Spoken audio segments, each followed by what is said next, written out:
नमस्कार कामना। इस वीडियो में चर्चा करेंगे भारत की शानदार कवित्रियों में से एक कवित्री कमला दास की। कमला दास अंग्रेजी और मलयालम की लेखिका थी।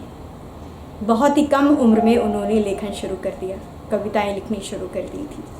कमला दास का जन्म 1934 केरला के मालवार में हुआ था। कमला दास अपने चाचा नालपट्टू नारायण से, जो कि एक बहुत बड़े लेखक थे, उनसे प्रभावित होकर के बहुत ही कम उम्र में लेखन शुरू कर दिया। कमला दास एक ऐसी कवित्री हैं जो नारी के बारे में खुल करके बातें की, लिखी, उनके बारे में सेक्सुअल लाइफ में वो खुल करके बातें की। आसान है एक मर्द की तलाश जो तुम्हें प्यार करे, बस तुम ईमानदार रहो कि एक औरत के रूप में तुम चाहती क्या हो, उसे सब सौंप दो। वो सब जो तुम्हें औरत बनाती है, बड़े बालों की खुशबू, स्तनों के बीच की कस्तूरी और तुम्हारी वो सब स्त्री भूख। कमला दास ने जब ये कविता लिखी थी तो उन्होंने परंपरागत पुरुष समाज को झकझोर कर रख दिया था और सोचा था कि कोई लेखिका अपनी कविताओं में इतनी बेबाक ईमानदार कैसे हो सकती है। भारतीय साहित्य में अगर कमला दास जैसी लेखिकाएं नहीं होती तो आधुनिक भारत लेखन की वो तस्वीर उभर कर सामने नहीं आती जिस पर आज का समूचा स्त्री विमर्श गर्व करता है। एक साधारण गृहस्थ महिला जब अपनी भावनाओं को पूरी ताकत और साहस के साथ कागज पर उतारती है तो साहित्य की दुनिया में तहलका मच जाता है। कमला दास के साथ भी ऐसा ही हुआ था। उनका जन्म आज़ादी से 13 साल पहले 1934 में केरल के साहित्य परिवार में हुआ था। 6 वर्ष की आयु में उन्होंने कविताएं लिखना शुरू कर दिया था। अपनी आत्मकथा माई स्टोरी में कमला दास लिखती हैं कि एक बार गवर्नर की पत्नी मैविस केसी हमारे स्कूल आई। मैंने इस मौके पर एक कविता लिखी, लेकिन हमारी प्रिंसिपल ने वो कविता एक अंग्रेज़ लड़की शार्ली से पढ़वाई। इसके बाद गवर्नर की पत्नी ने शार्ली को अपनी गोद में बैठा करके कहा, तुम कितना अच्छा लिखती हो। मैं दरवाजे के पीछे खड़ी वो सब सुन रही थी। इतना ही नहीं, गवर्नर की पत्नी ने शार्ली के दोनों गालों पर चुम्बन लिया और उनकी देखा देखी हमारी प्रिंसिपल ने भी मेरी आंखों के सामने उसे चूमा।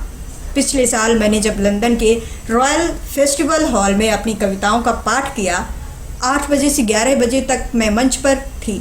जब मैं स्टेज से नीचे उतरी तो कई अंग्रेज़ों ने आगे बढ़ करके मेरे गालों को चूम लिया। मेरे मन में आया कि शार्ली, मैंने तुमसे अपना बदला ले लिया।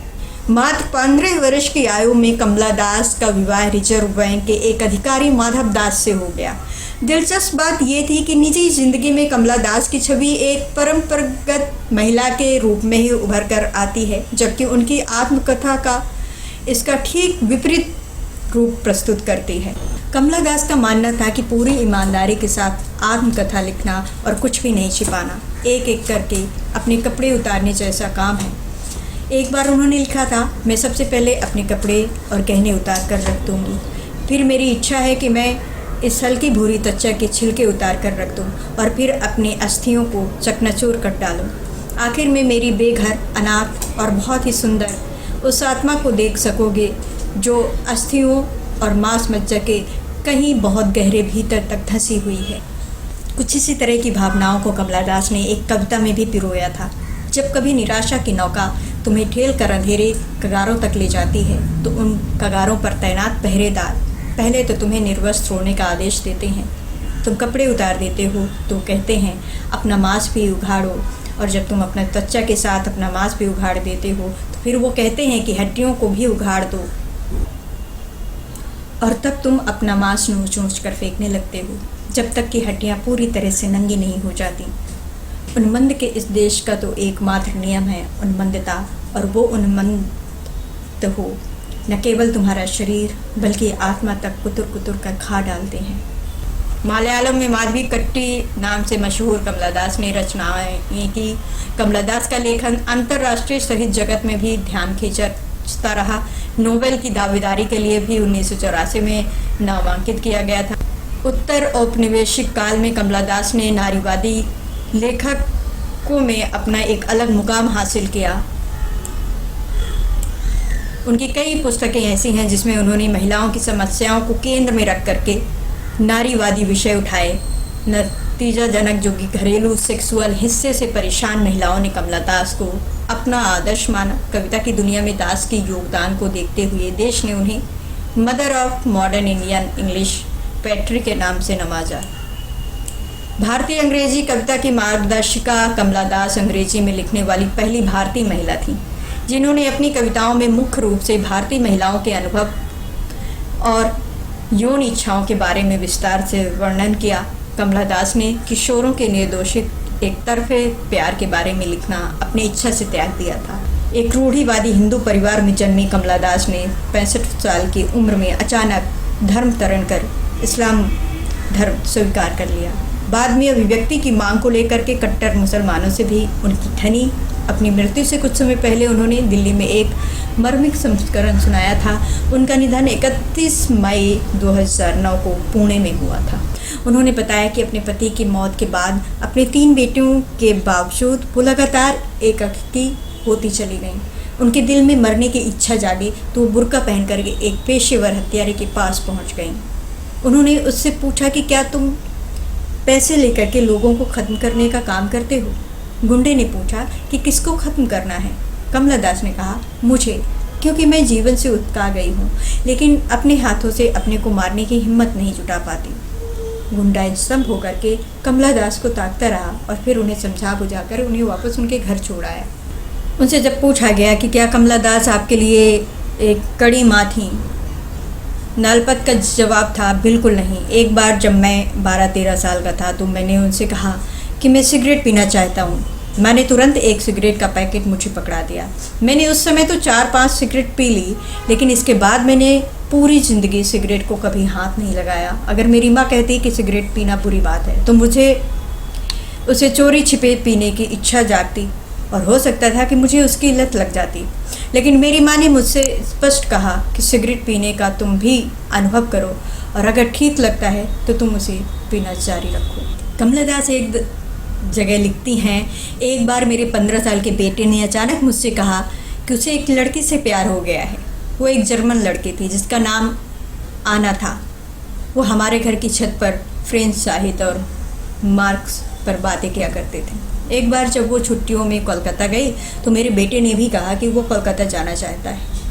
मेरे पति ने कहा कि उनके पास इस तरह के बचकाने प्यार पर बर्बाद करने के लिए फिजूल पैसे नहीं हैं। कमला दास लिखती हैं कि उस लड़की के प्रेम में पड़कर मेरा बेटा बौद्धिक बन गया।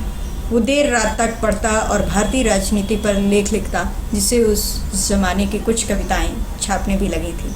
जब मेरे पति का मुंबई तबादला हुआ तो मेरे बेटे का दिल टूट गया, लेकिन उस लड़की ने उसे परिपक्वता दी। वो उसके जीवन का अंग बन गई। कमला दास लिखती हैं, मैं और मेरा बेटा शाम को मुंबई के समुद्र तट पर टहला करते थे।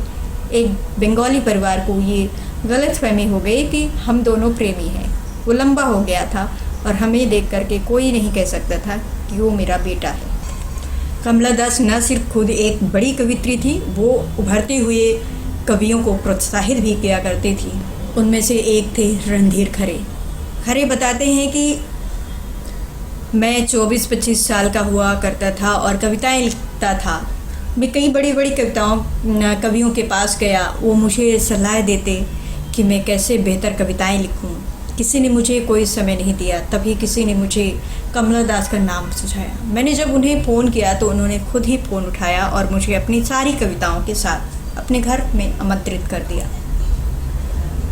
वहाँ उन्होंने एक एक करके मेरी 40 कविताएं सुनी। जब मैंने उनसे पूछा कि आपको कैसी लगी तो उनका जवाब था, मेरे अच्छे लगने से कोई फ़र्क नहीं पड़ता, वो कविताएं तुम्हें खुद को अच्छी लगनी चाहिए। इसके बाद उन्होंने मुझे अपने घर होने वाली कविताओं की साप्ताहिक बैठक में आमंत्रित कर लिया। तब से लेकर के अब तक वो जीवित रही, मेरी गुरु ही रही। अगर बात करें कमला दास की तो वर्ष 1984 में नोबेल पुरस्कार के लिए नामांकित किया गया। Award of Asian PEN anthology 1964, Kerala Sahitya Akademi पुरस्कार 1969, साहित्य अकादमी पुरस्कार 1985 एंड एशियन एंट्री पुरस्कार 1998, केंट पुरस्कार 1999, एशियन वर्ल्ड पुरस्कार 2000 एंड एलर पुरस्कार 2001, डीएलटी की मानद उपाधि कालीकट विश्वविद्यालय द्वारा 2006, मुट्टू पुत्तू वर्के अवार्ड 2006 एंड एलुज पुरस्कार 2009।